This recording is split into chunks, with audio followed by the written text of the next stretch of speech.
5 సోమవారాలు అమ్మవారికి ముడుపు కట్టుకొని సంతానం కాని వాళ్ళు, వివాహం కాని వాళ్ళు, సర్పదోషాలు కుజదోషం ఉన్నవారు కానీ, తర్వాత చేతబడి కార్యక్రమాలు ఎవరికైనా చేసిన వారు ఉన్నా కానీ ఈ అమ్మవారి దగ్గరికి వచ్చి ముడుపు కట్టుకొని 5 వారాలు చేసుకున్నట్లయితే చేతబడి కూడా అమ్మవారి యొక్క శక్తి ద్వారా నివారణ అయిన భక్తులు కూడా ఉన్నారు. దాని రుజువు కూడా ఆ భక్తుల ద్వారా మీకు స్వయంగా నేను అమ్మవారి ద్వారా ఇప్పిస్తాను. అమ్మవారు నాకు వాక్కు రూపేణ చెప్తుంది కనుక మీ యొక్క అభిప్రాయాలు ఏమున్నా మీరు మీ జాతకరీత్యా కానీ మీరు వచ్చినా కూడా మిమ్మల్ని చూసి అమ్మవారు స్వయంగా నాకు ప్రశ్న రూపకంగా ఆమె చెప్తుంది. దాన్ని బట్టి మీకు నివారణ చేయబడుతుంది. ఇక్కడ కాలసర్పదోష పూజలు, కుజదోష పూజలు నివారణ కూడా చేయబడతాయి. దానికి కమిటీ వాళ్ళని సంప్రదించి మీరు ఆ యొక్క పూజలు చేసుకున్నట్లయితే అమ్మవారి ఆజ్ఞ ద్వారానే నేను చేయిస్తాను. అదేవిధంగా సోమవారం నాడు మాత్రమే ఇక్కడ ముడుపు కట్టడం జరుగుతుంది.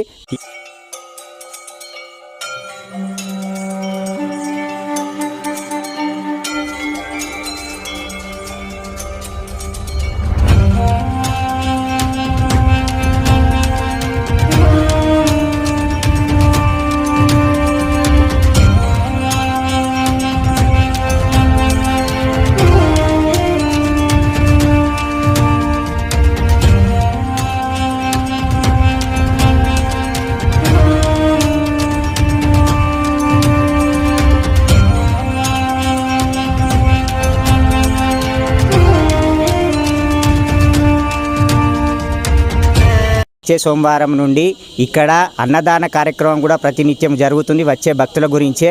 అదేవిధంగా ఏ దూర ప్రాంతాల నుంచి వస్తారో ఆ దూర ప్రాంతాల నుంచి వచ్చే భక్తులకు రూమ్ ఫెసిలిటీస్ కూడా ఉన్నాయి, వారి స్నానాదులకు కూడా ఉన్నాయి. ఇక్కడ కార్యక్రమం చేసుకొని ఇక్కడే స్నానం చేసి బట్టలు మార్చుకునే సౌలత్ కూడా ఇక్కడ అమ్మవారి యొక్క మంటపంలో గుళ్ళో ఉన్నాయి. అన్ని సౌకర్యాలు ఉన్నాయి కనుక భక్తులు ప్రతి సోమవారం నాడు ఎవరైనా ఏ సమస్యలున్నా సోమవారం వచ్చి అక్కడ అమ్మవారి యొక్క ప్రశ్నను అడిగి అమ్మవారు చెప్పిన ప్రకారంగా మీరు చేసుకున్నట్లయితే మీకు ఆయుర ఆరోగ్య ఐశ్వర్యాలు అష్టైశ్వర్యాలతో పాటు పాడి పంటలు ధన కనక వాహన వస్త్రాలు ఇస్తాయని ఈ అమ్మవారి యొక్క ఆజ్ఞ.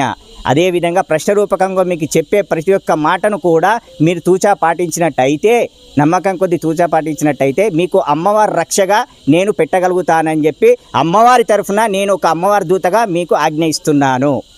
నమో నాగదేవతాభ్యో నమః.